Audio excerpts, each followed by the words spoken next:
대학 편입 분석 리포트 성균관대 편 시작하도록 하겠습니다. 먼저 시험용 분석입니다. 성균관대는 대표적인 이원형 캠퍼스 중에 하나입니다.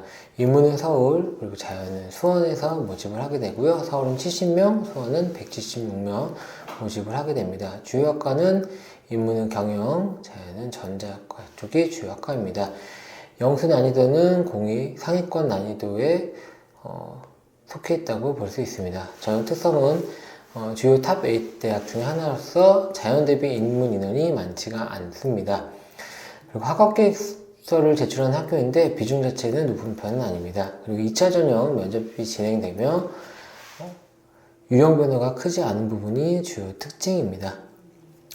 네, 시험 특징 보도록 하겠습니다. 먼저 인문 영어는 문제 자체가 어렵고 타 학교 대비해서 독해 비중이 높은 편입니다. 독해가 전체 50문항에서 31문항, 62%가 나온 걸 볼 수 있고요. 거기에 영어가 오지선다이기 때문에 학생들이 많이 어려워합니다. 어휘는 동의어 문제가 많이 나오고요. 문법은 틀린 거 찾는 문제로 나와서 어휘 문법의 난이도는 중간 정도로 볼 수 있고요. 논리는 사실상 중간 이상의 상위권 난이도 문제인데 단순 단어의 문제가 아닌 논리적, 의미적 문제에 대한 부분이 많습니다. 독해는 지문이 길고 배경 지식을 많이 유발 문제가 많아서 난이도가 최상의 난이도라고 볼 수 있습니다. 다음은 자연계입니다. 자연계는 영수 시험을 동시에 진행하기 때문에 시간이 많이 부족합니다.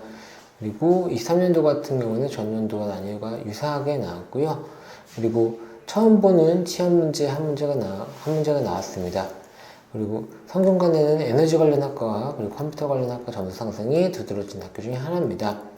시험은 미적분, 선형대수, 다변수, 공학수학이 고루 나온 학교 중에 하나입니다.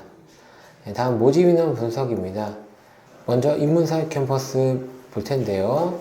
2명 내지 많게는 4명 정도 모집하는 걸 볼 수 있고 뒤쪽에 경영학과를 제외할 경우에는 전체 인원 자체가 작은 걸 확인할 수 있습니다. 그래서 성균관대는 전년 대비해서 20명 부족한 70명의 모집 인원을 확인할 수가 있습니다.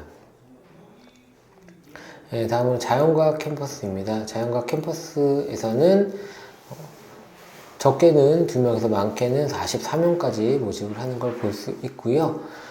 실질적 작년보다 54명 늘어난 176명 모집하는 걸 볼 수 있습니다. 보통 학과들이 경쟁률이 대략 10대 1 정도이기 때문에 이런 부분 학생분들이 참고해 주시면 좋을 것 같습니다. 다음 합격자 정보 분석입니다. 먼저 인문 영어입니다. 탑 8 학교의 레벨에 맞게 주요 학과는 상위 1% 이내의 점수로 들어가는 걸 확인할 수 있고 보통 상위 10% 이내에서 합격자 점수권이 나오게 됩니다. 학사도 마찬가지로 상당히 높은 점수가 요구가 되고 일부 학과를 제외할 경우에는 상위 15% 밑으로 떨어지지 않는 것을 확인할 수가 있습니다. 네, 다음은 자연입니다.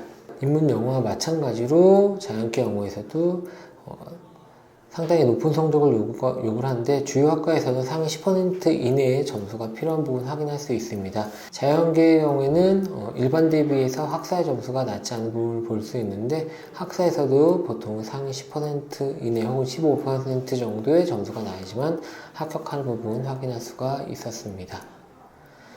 다음은 수학입니다. 수학의 경우도 영어와 마찬가지로 상당히 성적이 높은 걸 볼 수 있고 보통 상위 15% 정도에서 합격권이 나오는데 일반에서 이걸 워낙 많이 뽑기 때문에 학사 쪽에서 점수가 더 높은 부분을 볼 수가 있습니다. 보통은 상위 20% 이내에서 합격권 점수가 나오는 것을 확인할 수 있습니다. 네, 정리하겠습니다.